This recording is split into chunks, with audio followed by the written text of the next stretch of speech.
নমস্কার, জল সুন্দরী কথা থেকে আমি সূর্য।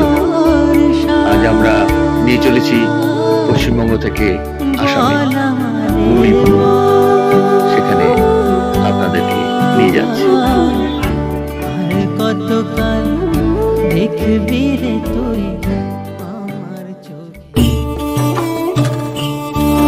গৌরীপুর বিখ্যাতই হচ্ছে বড়ুয়া পরিবার, প্রমথেশ বড়ুয়া, প্রতিমা বড়ুয়া, আরেকজন হচ্ছে পার্বতী বড়ুয়া। প্রমথেশ বড়ুয়া এবং প্রতিমা বড়ুয়া এনারা হচ্ছে বাংলা চলচ্চিত্র জগতের একজন স্বনামধন্য ব্যক্তিত্ব। প্রতিমা বড়ুয়ার গান এখনো অনেকের মুখে রিমেক ভাবেই চলে, অরিজিনালগুলো আস্তে আস্তে অরিজিনাল জিনিসটা হারিয়ে যাচ্ছে।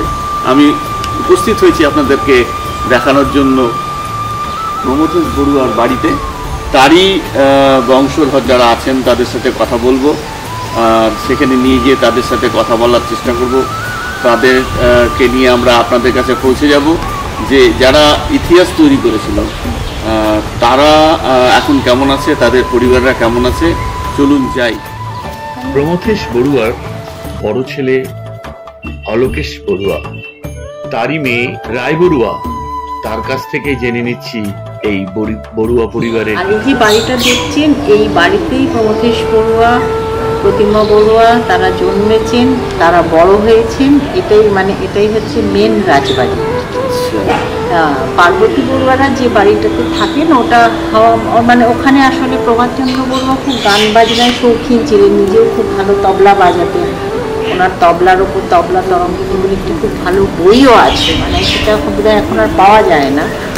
তা উনি ওই গান বাজনা বা বন্ধু বান্ধব এলে তাদেরকে নিয়ে ওই হাওয়া মহলে থাকেন। এটাই হচ্ছে মেন রাজবাড়ি। এখানে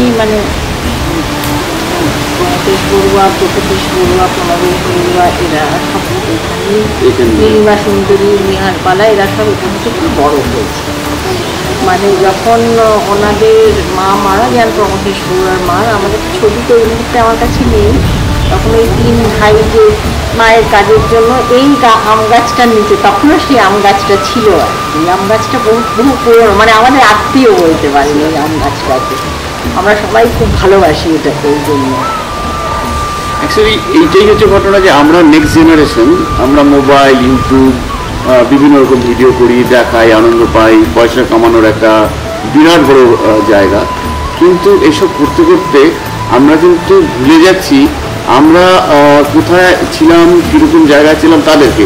প্রমথেশ বড়ুয়া বা প্রতিমা বড়ুয়া, যাদের গান, যাদের সিনেমা এখনও মানুষ ঘরে ঘরে অনেকেই জানেন, কিন্তু নতুন জেনারেশন কিন্তু জানে না, জানার চেষ্টা করে না। কারণ আমি আসছিলাম যখন এখানে, তখন কেউ এদের নাম বলতে পারছিল না। কিছু কিছু নতুন জেনারেশন, পুরোনো বয়স শোনা যায়, এটা খুবই অবাক লাগছিল। তো আমি ভাবলাম না, আমি ছাড়বো না, আমি দেখবো, ঢুকবো। তারপরে জিজ্ঞেস করতে করতে এখানে একজনকে জিজ্ঞেস করলাম, সে বললো তো জানে, তাহলে এইখানে একটা বাড়ি, রাজবাড়ি আছে, জানো কেন? তো এই হচ্ছে ঘটনা যে পুরোনোকে যে হারিয়ে যাচ্ছি আমরা, এটা কিন্তু ভয়ঙ্কর। তাই বিভিন্ন সেটা তো দেখুন, শুধু অন্দরমহল বলে, একই অন্দরমহল বলে না, আর দেখুন হারিয়ে যাচ্ছে যেটা, সেটা তো শুধু সাধারণ লোককে দোষ দিয়ে লাভ নেই। পরিবারের লোকজনরা ওইখান থেকে অনেকে বেরিয়ে গেছেন, তারা থাকেননি সেইভাবে। তাদের তরফ থেকেও যতটা রিসার্চ নিজের পরিবার নিয়ে থাকা দরকার, বা যতটা আরও, আমি মনে করি ব্যক্তিগতভাবে যে অবদানটা আরও বেশি থাকা দরকার পরবর্তী জেনারেশনে। প্রভাত বড়ুয়া মারা যাওয়ার পর সেটা আমরা খুব একটা দেখতে পাই না। আপনি আজকে যদি কলকাতায় যান, আপনি জোড়াসাঁকোর দেখুন, চিত্তরঞ্জন দাসের সব অকাতরে দান করে গেছে, এটা বড় কাজের জন্য। প্রভাতচন্দ্র বড়ুয়া যতদিন ছিলেন তিনি চেষ্টা করেছেন, কিন্তু পরবর্তীকালে আমরা সেই ধরনের খুব বড় মাপের কাজ কিন্তু এখানে যেটা হয়তো হতে পারতো, যে কোনো কারণে প্রমথেশ বড়ুয়া তো চলেই গেলেন, আর খুব কম বয়সে মারা গেছেন। সুতরাং ওনার হয়তো আরও কিছু করার ছিল, উনি করতে পারেননি। কিন্তু তারপরেও যারা ছিলেন, আমি ব্যক্তিগতভাবে মনে করি তাদের দিক থেকেও যথেষ্ট গাফিলতি আছে, সেই জন্যই লোক ভুলে যাচ্ছে।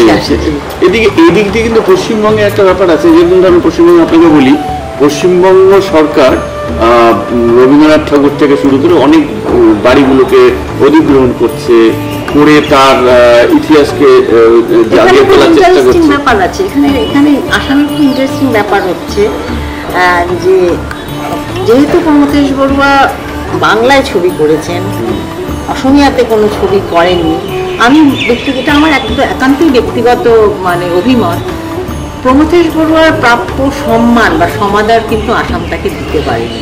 তিনি তো আসামেরই মানুষ, সেই অর্থে বলতে গেলে আসামেরই একজন রিপ্রেজেন্টেটিভ, অথচ তিনি যে একটা বিশ্ব মঞ্চে সিনেমাকে সেই মাধ্যমটা যাই হোক না, কিন্তু সেই জায়গা থেকে দাঁড়িয়ে মানে দিস ইজ ভেরি আনফর্চুনেটলি না পশ্চিমবঙ্গ সরকার না আসাম সরকার তার যে প্রাপ্য সম্মান যে মর্যাদা ছিল সেটা কিন্তু সে পায়। আমরা চেষ্টা করব, আমরা বিভিন্ন জায়গায় এই ধরনের করে থাকি, বিশেষ করে আমরা বন জঙ্গল নিয়ে কাজ করি। তো আমার যেহেতু আমার মনে হচ্ছে আমার গায়ে একটু কাটাও দিচ্ছে, যেটা যে এই ধরনের কাজ করতে পারা, আমি সেই জায়গায় তুলে ধরবো যে প্রমথেশ বড়ুয়া এবং প্রতিমা বড়ুয়া যে অবদান, তাকে রাজ্য সরকার মানে বিশেষ করে পশ্চিমবঙ্গ সরকার বা কেন্দ্রীয় সরকার বা আসাম সরকার, কারণ সরকার তো একটা মানুষের জন্য তৈরি হয়, যে সরকারি যে দল দ্বারা গঠিত হোক না কেন, সরকারি তাদের উচিত যে তারাই পারবে হচ্ছে মানুষের কাছে। আজকে হাসপাতাল তৈরি হচ্ছে, বড় বড় ইনস্টিটিউট তৈরি হচ্ছে, রাজনৈতিক দল তৈরি হচ্ছে, তাদের কাজটা কি? তাদের কাজ হচ্ছে পুরনো ঐতিহ্যকে মানুষের কাছে পৌঁছে দেওয়া, তার রক্ষণাবেক্ষণ করছে। কিন্তু এই যে উনি যেটা বললেন, এটা আক্ষেপ, এটা আমাদের ভাবতে হবে। তা আমি এই চ্যানেলের পশ্চিমবঙ্গে আপনি যেটা বলেছেন, আমি জানি যে পশ্চিমবঙ্গে আজকে কুচবিহারটা রাজবাড়িটাকে নিয়ে সুন্দর করে দিয়েছে, এই উদ্যোগটা আমরা এখানে কিছুতেই পাচ্ছি না। আমাদের জলপাইগুড়ির যে এমপি আছেন প্রমথেশ বড়ুয়া, প্রতিমা বড়ুয়া বা পার্বতী বড়ুয়া যে কাজ করেছে, এই মানুষগুলোকে না মানে সমস্ত রকমের আমাদের এই প্রাদেশিক সংকীর্ণতার উপরে রাখা দরকার। এই মানুষকে মূল্যায়ন করতে গেলে আমাদের একটু ওপরে উঠতে হবে। যে লেভেলে আমরা তাদেরকে বেঁধে রাখছি, কোন রাজ্য, কোন ভাষা, কোন এই জায়গাটা শিল্পী মানুষদের জন্য নয়। আসলে শিল্পী সে যে ধরনেরই হোক, যে জাতির হোক, যে ধর্মের, তার শিল্পীর জাত হয় না, তার জাতি হয় না, তার ধর্ম হয় না, সে তার দেশের হয়। আর আন্তর্জাতিক ক্ষেত্রে আন্তর্জাতিক আপনি বলুন না, সত্যজিৎ কি শুধু বাঙালি সারা পৃথিবীর সম্পদ। সুতরাং প্রমথেশ বড়ুয়া বাঙালি বলতে এমন কোনো মানুষ নেই যারা প্রমথেশ বড়ুয়া চেনে না, জানে না। সেই নেক্সট জেনারেশন ভুলে যাচ্ছে। তো সেটা ধরে রাখার জন্য দায়িত্বটা কিন্তু আমাদের সাথে সাথে সরকারের। আমি আমাদের এই চ্যানেলের মাধ্যমে আমি কিন্তু অনুরোধ করবো কেন্দ্র সরকারকে যে যত দ্রুত এর ব্যবস্থা নেওয়ার জন্য। খুব ভালো লাগছে, সবাইকে অসংখ্য ধন্যবাদ। আমি আবার আসবো। দিনে দিনে খসিয়া পড়িবে রঙ্গিলা দালানের মাটি গোসাইজি কোন রঙে।